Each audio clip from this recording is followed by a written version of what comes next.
I used to get the teachers come and say to me, oh, she's only done this at school today.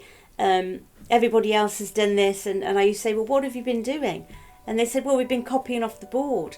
And I said, but whereas most children can probably look at a sentence on a board and write it down, Emily did it word for word because she couldn't retain the sentence. So she would just write the word for word. I found it very hard to be in the room with all the other children. He removed himself and went into the dining room and went underneath the dining table and remained there until everybody left.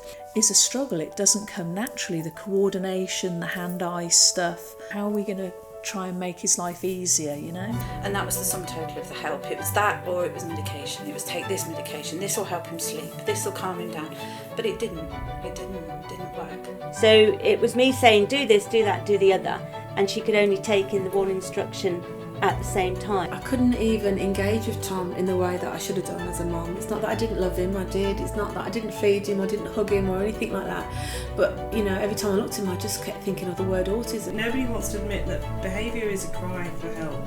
To know how hard they find life when they come home from school, there's homework and there's all of that becomes a constant battle. It was quite clear that Tom had issues with his fine and gross motor skills, so his handwriting was very laboured. Sometimes it just takes one person to totally believe in your child. What are we going to do about this?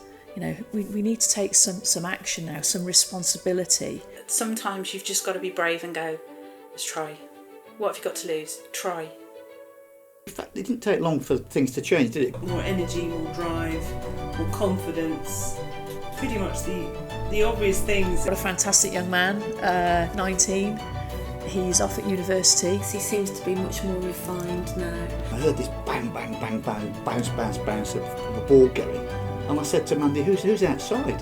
And she said, that's Emily. I said, what? He walked it backwards. He's like, Mum, stay there, I need to get my phone. But that's the difference that man made to our lives,